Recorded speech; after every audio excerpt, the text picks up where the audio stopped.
Mike Washner is the leading expert in hard rubber and gutta percha materials, and he has spent a lifetime investigating this stuff, as he'll share with you, I'm sure. He's got a wonderful book out, which unfortunately we don't have a... The other day at Johnson's Island, we had a visit from amateur historian Mike Washner, who made a presentation about his area of expertise, hard rubber. Everything we know of today is made out of rubber, soft rubber we're talking right now. Pretty much can be traced back then. There's an 1860 catalog that I have a copy of that lists, virtually anything we use today, from clothing item to boots to everything under the sun, made of vulcanism.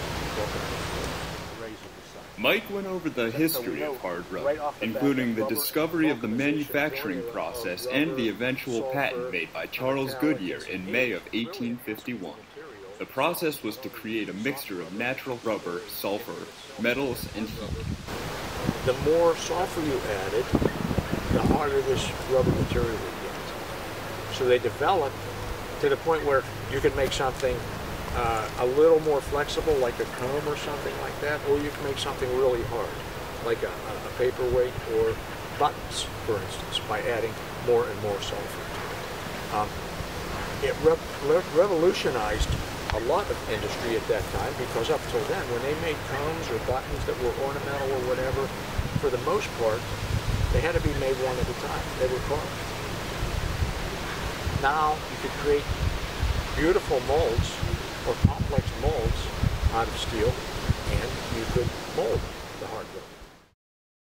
Over the years, excavators have unearthed many hard rubber artifacts at Johnson's Island, including chain links for necklaces, rings, items with silver inlays, pendants, and other objects, sometimes with cut marks identifying them as waste products. These were made by the prisoners at Johnson's Island between 1862 and 1865. So some of these items contain manufacturer's markings, and they would be the Novelty Rubber Company generally and the India Rubber Comb Company.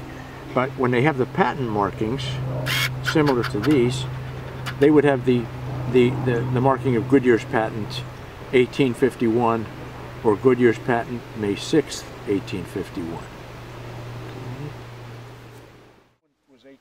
It is the unique manufacturing process which would later lead to the development of modern plastics, combined with the cultural importance of hard rubber in the late 1800s, that has allowed artifacts such as these to be preserved in the ground and discovered by archaeologists working today at Johnson's Island and in other sites around the country.